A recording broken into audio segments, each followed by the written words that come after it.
સુરેન્દ્રનગર જિલ્લાના ભયજનક તત્વો પર કડક કાર્યવાહી કરવામાં આવી। 2 કે તેથી વધુ ગુના ધરાવતા તત્વો સામે પાસા અને તડીપારની કાર્યવાહી શરૂ કરવામાં આવી। સાથે જો કોઈ તત્વ ભયનો માહોલ ઊભો કરે છે તો તેમને છોડવામાં નહીં આવે। Local crime branch, SOG, police અને અન્ય ટીમો દ્વારા 150થી વધુ લિસ્ટેડ આરોપીઓની યાદી તૈયાર કરાઈ અને તેમના ઘરના વીજ જોડાણ કાપી નાખવામાં આવ્યા। પોલીસે 500થી વધુ અસામાજિક પ્રવૃત્તિઓમાં સામેલ તત્વોને રાઉન્ડ અપ કરી તેમનું દબાણ વધારી છે।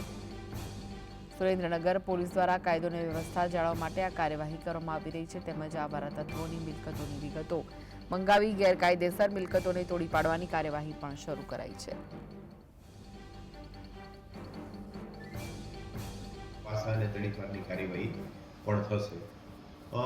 જે ગુનેગારો છે અને વારંવાર જે ગુના કરી અને ભયનું વાતાવરણ ફેલાવે છે એવા લોકોની વિરુદ્ધ અત્યારે 2 પોલીસ સ્ટેશન વિસ્તારમાં પીજીવીસીએલની ટીમો અને પોલીસની ટીમો છે એમના ગેરકાયદેસર કનેક્શન હોય તો એમની ચકાસણીની કાર્યવાહી હાલ ચાલી રહેલી। તો આ વિશે વધુ માહિતી માટે જોડાઈ ગયા છે સંવાદદાતા ફઝલ। આવારા તત્વો સામે કડક કાર્યવાહી હાથ ધરાઈ છે, શું વિગતો છે? ખાસ કરીને સુરેન્દ્રનગર જિલ્લા ઉપરાંત સમગ્ર ગુજરાત રાજ્યમાં કાયદો અને વ્યવસ્થાની પરિસ્થિતિ જળવાય તે માટે પોલીસે એક્શન પ્લાન તૈયાર કર્યો છે।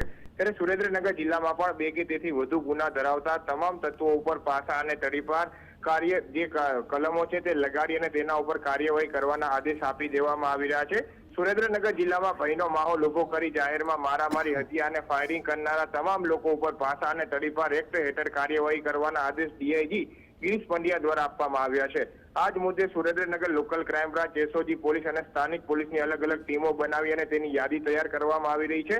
સુરેન્દ્રનગર જિલ્લામાં 150થી વધુ લિસ્ટેડ આરોપીના ઘરના અત્યાર સુધીમાં વીજ કનેક્શન તો કાપી નાખવામાં આવ્યા છે। તે ઉપરાંત 500થી વધુ અસામાજિક પ્રવૃત્તિઓ સાથે જોડાયેલા તત્વોને રાઉન્ડ અપ પણ કરવામાં આવ્યા છે। સુરેન્દ્રનગર જિલ્લામાં કાયદો અને વ્યવસ્થાની પરિસ્થિતિ જળવાય તે માટેના તમામ પ્રયાસો હાલ પોલીસ વિભાગ દ્વારા હાથ ધરવામાં આવી રહ્યા છે।